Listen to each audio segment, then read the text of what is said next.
Lo contrario de amigo debería ser enamigo y sin embargo es enemigo. De la misma forma, el contrario de apto debería ser inapto y sin embargo es inepto. Por otra parte, el que no tiene barba debería ser imbarbe, sin embargo es imberbe. Y parece lógico que el contrario de fácil sea difácil, pero se dice difícil. Por supuesto, la pregunta es, ¿por qué todos estos cambios? Se trata del fenómeno de la apofonía, que podemos definir brevemente como el fenómeno por el que el timbre de una vocal breve cambia según el contexto fónico, por ejemplo, al añadir un prefijo a una raíz. Eso es lo que pasa, por ejemplo, en apto, no inapto, sino inepto. A la raíz original con a, apto, se le añade un prefijo y ahora esa a original ha cambiado, en este caso, a e, inepto. Y esto tiene su explicación en la gramática histórica y nos remontamos hasta el protoindoeuropeo, cuyo acento, según postulan los lingüistas, era musical y móvil, dicho de otra forma, melódico y libre. Y este acento musical y móvil originario se conservaba todavía incluso en griego antiguo. Por poner un ejemplo, tenemos pragma, genitivo singular, pragmatos, genitivo plural, pragmaton. Vemos no solo que entre pragmatos y pragmaton cambia el acento de lugar, es móvil, sino que también vemos el acento circunflejo en pragma, el acento agudo en pragmatos. Cada uno de esos acentos representaba un tono distinto. Este acento originario, musical y móvil, en época preliteraria, dentro de la península itálica, había cambiado, había pasado a ser de intensidad y fijo. Es decir, ya no es musical, ya no es melódico, sino simplemente de intensidad. Marca cuál es la sílaba más intensa, la sílaba tónica, y además ya no era móvil, ya no era libre, sino que era fijo. Estaba siempre en la sílaba inicial. Entonces, por poner un ejemplo meramente ilustrativo, lo que en latín clásico será amicus, en un latín preliterario habría sido amicus, y luego, si a amicus le ponemos un prefijo, sería algo así como inamicus.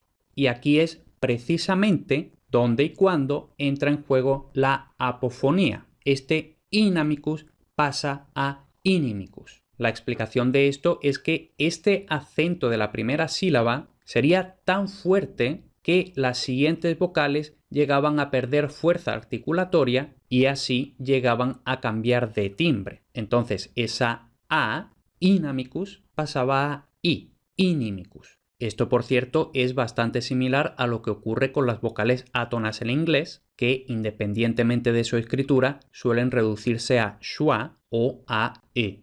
Entonces, en esta época preliteraria, a causa del acento de intensidad en la sílaba inicial, tenemos la apofonía, el cambio de timbre, y una vez cambiado el timbre, ya ese timbre permanece cuando en latín se establece el sistema acentual que cumple la regla de la penúltima sílaba. En este caso, como la penúltima sílaba es larga, el acento va ahí. De modo que tenemos época preliteraria inimicus, ahora ya época literaria, el acento ya no va siempre en la primera sílaba fijo, sino que sigue la regla de la penúltima sílaba y como esa i en la penúltima sílaba es larga, lleva el acento y por tanto inimicus. Entonces esa es, de forma bastante simplificada, la explicación lingüística de la apofonía. Entendida esta teoría, vamos a ver ejemplos en latín. El primero ya lo conocemos, amicus, con el prefijo in, que significa no, es inimicus. También conocemos el segundo, aptus, el que no es aptus es ineptus. Un ejemplo nuevo,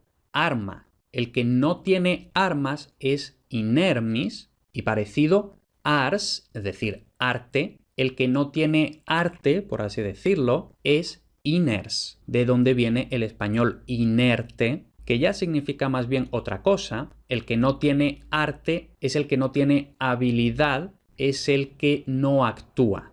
Ya hemos visto, el que no tiene barba es imberbis y derivado de cantus, de lo que habría sido ad cantus, acentus, de donde viene el español acento. Tenemos el verbo capio, que es coger, y con esa misma raíz y añadiéndole el preverbio re, que significa volver a, otra vez, tenemos recupero. Al fin y al cabo, recuperar es volver a coger lo que tenías. Conocemos ya el ejemplo facilis difficilis y con la misma raíz tenemos de factus perfectus. El sufijo per aquí significa completamente, por lo que algo perfecto etimológicamente es algo que está completamente hecho.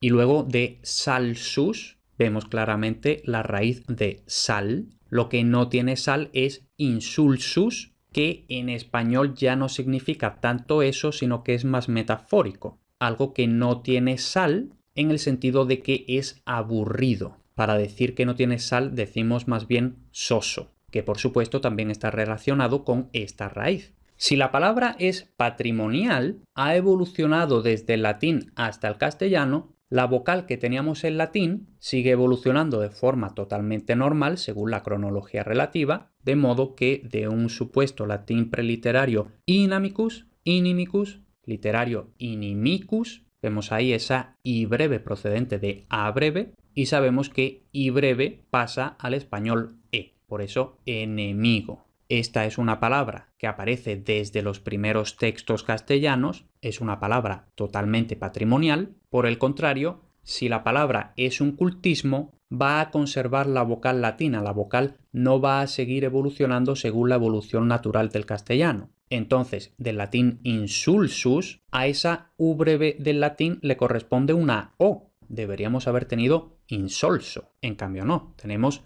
insulso, conservando el timbre de la U porque no se trata de una palabra patrimonial. Hasta donde yo he podido investigar, esta palabra aparece por primera vez en el siglo XV.